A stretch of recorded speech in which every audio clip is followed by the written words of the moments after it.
السلام عليكم ورحمة الله وبركاته. يسعد أوقاتكم يا رب العالمين بالخير وبالبركة. طبعا اليوم نحن بأرض الشغل بالزيتون، شايفين شغل الأراضي الزيتون. هاي نحن على السيبة طالعين والله يسرنا من هاليوم. طبعا أشكر كل الداعمين اللي عم يدعموني من كان سوري ولا تركي ولا أجنبي ولا فرنسي ولا مصري ولا مغربي. أشكر كل الناس المتواجدين على القناة، فاعلين الخير اللي عم يحطوا لنا اللايكات الحلوة من إيديهم. طبعا نحن بيكم نكبر، من عدكم ما نقدر نكبر خالص. شكرا لكل من عم يحط لي لايك على الفيديو، وشكرا لكل من عم يقدم لي السوبر شات، ان كان سوري ولا تركي ولا اجنبي ولا فرنسي ولا مصري ولا مغربي حتى سعودي، اي من كل الدول طبعا حتى الجزائري. شكرا لكل الناس الموجودين. هاي طبعا نحن عم نحوز زيتون.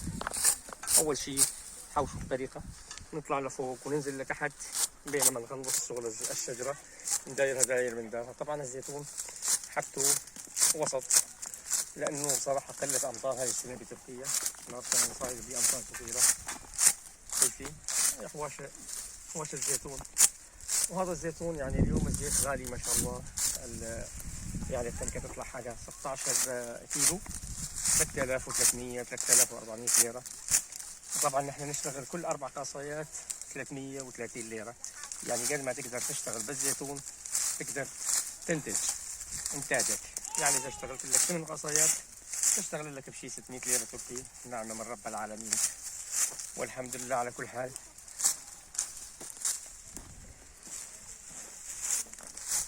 شايفين ما شاء الله صار من الساعة 7 طبعا لحد الآن الحمد لله طالعنا يوميات والباقي على الله. من هنا لحل شو يصير الله أعلم. يعني طالع يومية ونص. الحمد لله على كل حال، وربي يسعدكم ويحفظكم الجميع يا رب. ومثل ما قلنا شكرا لكل من يعني يقدم لي المساعدة. الله يرزقكم الجميع يا رب ويوفقكم.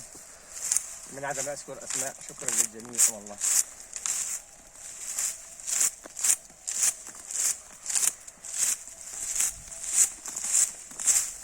طفي